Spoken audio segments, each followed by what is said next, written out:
Quando você confia totalmente no Senhor, você não é decepcionado. Quando você confia plenamente, quando você coloca tudo aos pés dele.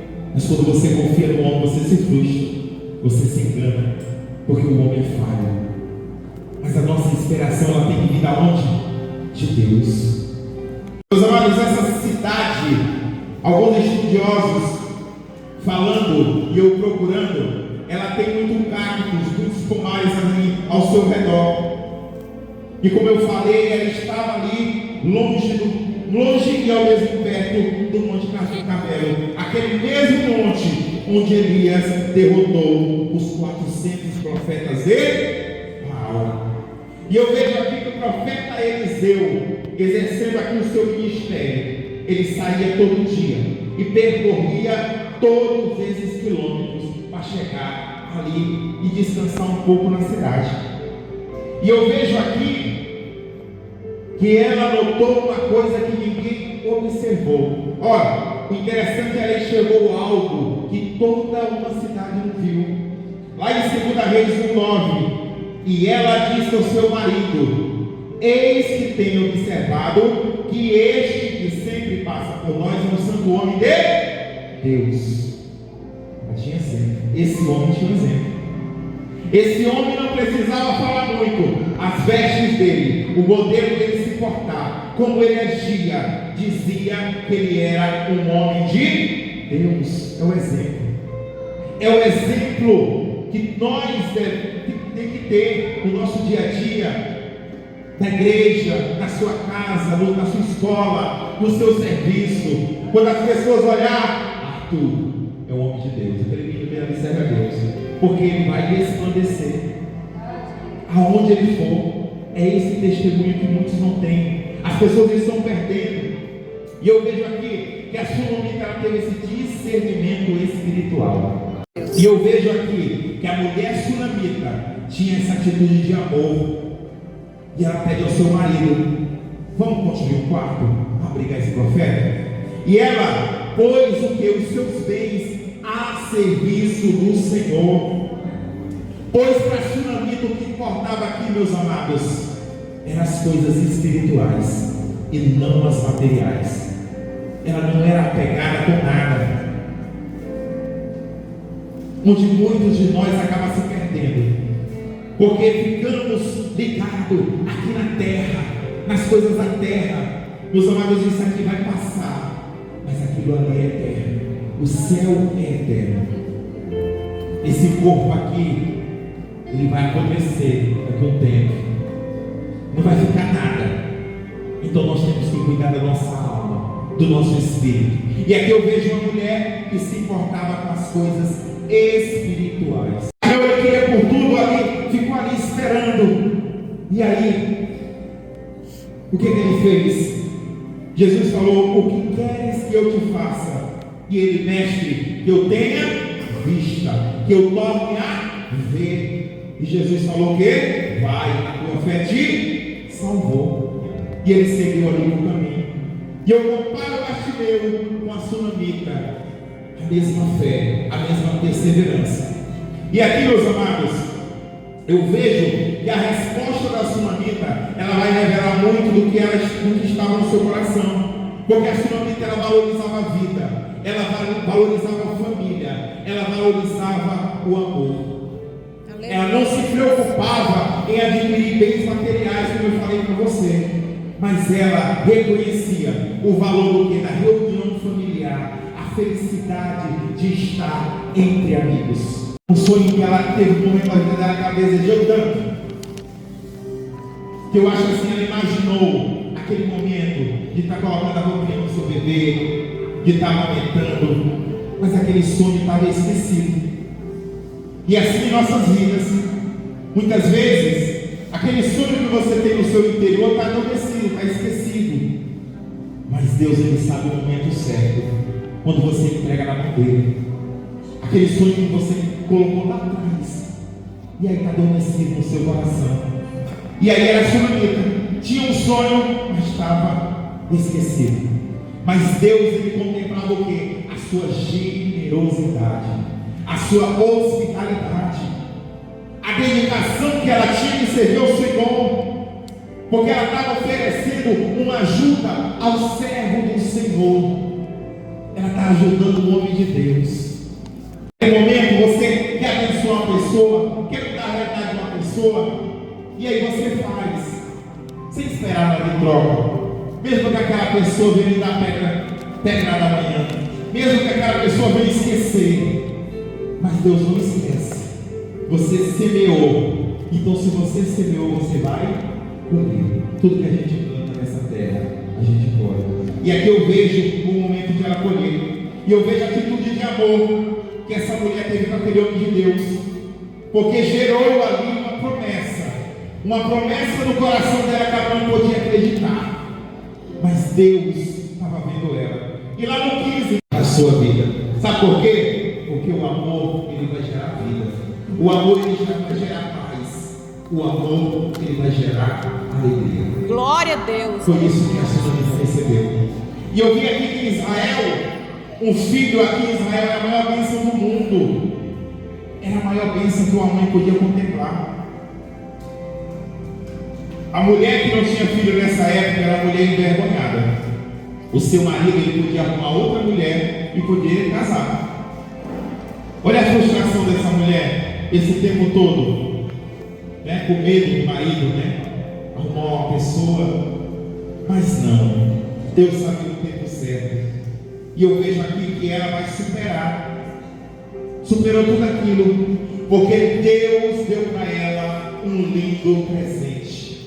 Deus deu para ela o presente que ela precisava. E a Bíblia fala que o menino crescia no caminho do Senhor. Versículo 18. E crescendo o filho, sucedeu que um dia saiu para ter com seu pai, que estava com segadores. Eu vejo aqui que toda vez que ela olhava para o seu filho, ela se lembrava da promessa de Deus na sua vida. Quantas pessoas lutou tanto por um sonho, e aí você olha para esse sonho, você vê assim o sonho crescendo, o sonho que você orou, é lindo, né? Ver as promessas de Deus se cumprindo na nossa vida. Aleluia. E assim ela estava se cumprindo, essa promessa estava cumprindo na vida dela. E o versículo diz que o menino ajudava o pai no trabalho, né? E pelo fato desse menino ser muito novo, eu creio que ele não tinha um preparo físico. E estudando um pouquinho sobre esse assunto, eu li que nessa região fazia o que? Muito calor. Então o que aconteceu? Muitos acreditam que o menino teve o que? Uma insolação, devido àquele sol muito forte. Era um sol de verão e aquela região era muito quente. E lá no 19, e disse ao seu pai: ai minha cabeça, ai minha cabeça. Então disse ao moço: leva-o, é sua mãe. E lá no 20, e ele tomou e o levou à sua mãe, e esteve sobre os seus joelhos até meio-dia, e morreu. Meus amados, o menino é levado à sua mãe ali. Depois de algum tempo, ele vem a falecer. E eu vejo aqui aqueles momentos terríveis que aquela mulher passou, porque era o vale da sombra e da morte. Naquele momento, aquela mulher vê o seu único filho, um filho que ela amamentou com tanto zelo, com tanto carinho, acordou tantas noites para dar de mamar quando ele estava doente, ensinou aquele menino as primeiras palavras, os primeiros passos, e ali estava o seu joelho morto. Aquela mulher, ela podia sentir naquele momento a vida daquele menino ali, sim, indo pouco a pouco, a respiração dele acabando, e ela não podia fazer naquele momento nada. Então vocês imaginam a dor que se passava ali naquela situação. Ela olhar para o seu filho e ver o seu sonho, o sonho de ter uma família ali, aquele menino frio, gelado no seu colo. Olha a situação aqui, meus amados. Ela vai pôr aquele menino ali, carinhosamente ali na cama do profeta Eliseu, e ela vai partir para uma longa jornada que vai mudar a vida e aquela situação ali. Aquela mulher, ela vai percorrer cerca de 24 quilômetros, Porque, como eu falei, era até 56 quilômetros para chegar no Monte Carmelo. Então a cidade ficava na metade.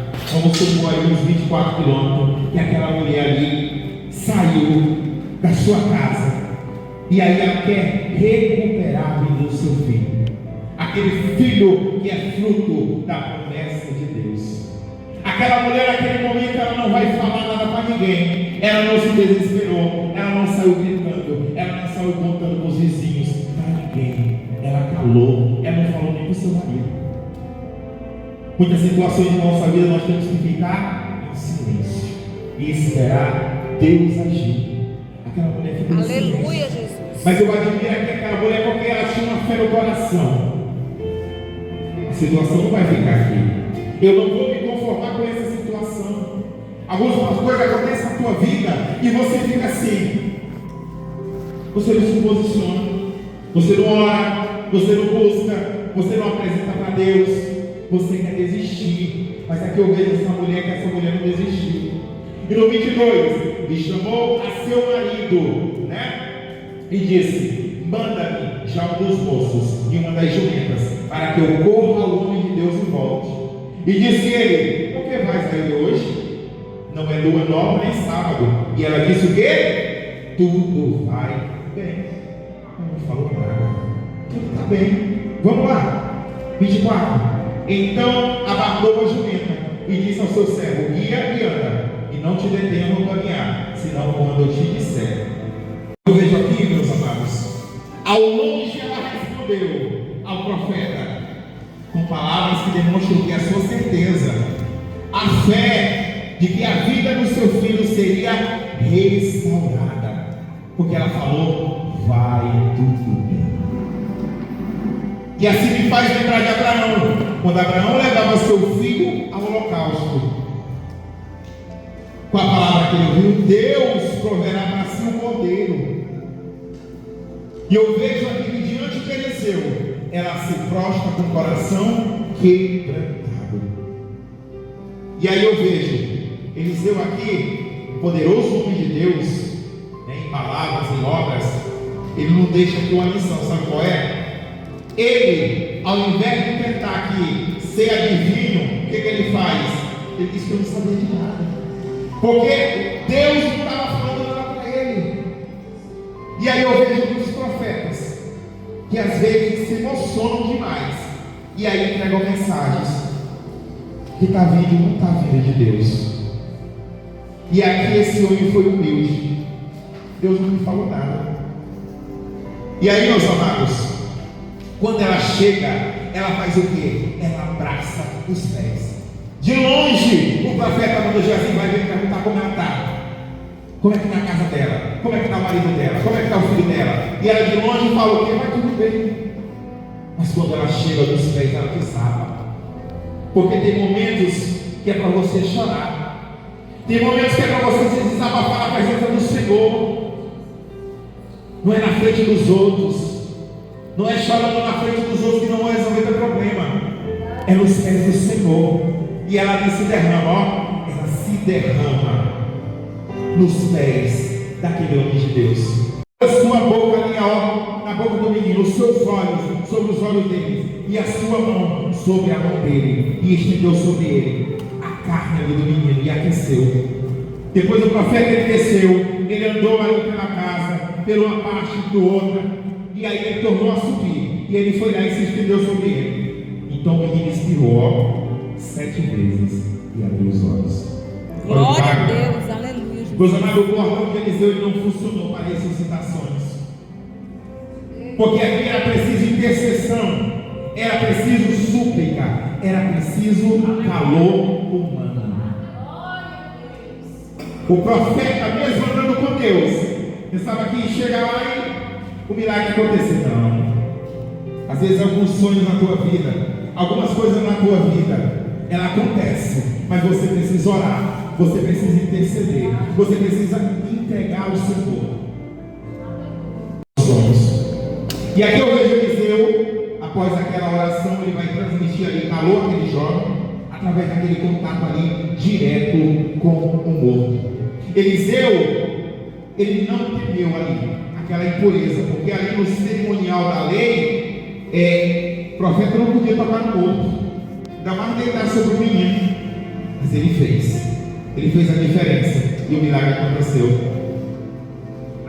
E aí, meus amados, no 36, então chamou a Geazi e disse: chama essa sunamita. E chamou e viu a ele e disse: toma teu filho. E entregou ela e se prostrou aos seus pés e se inclinou à terra e tomou o seu filho e saiu. Poder ficar em pé nessa noite? Eu te pergunto nessa noite: qual é o teu sonho? Qual é o teu sonho? Eu sei aqui que tem muita gente no seu coração tem algum sonho que já morreu, alguma coisa que você pediu tanto para Deus e você se esqueceu. Mas saiba que Deus está aqui nessa noite e Ele quer ressuscitar sonhos. Aquele sonho que você tem esquecido de fazer uma faculdade, né? De se formar, está lá no cantinho. Mas você vai aquecer novamente o seu coração e você vai tomar posse dessa palavra para a sua vida. E eu sei que você vai ver o seu sonho ser transformado. Aquela pessoa que você tanto ama, que hoje está perdida nos vícios do pecado, nos vícios das drogas, um familiar seu, você vai ver o sonho de Deus se tornando realidade na vida dessa pessoa.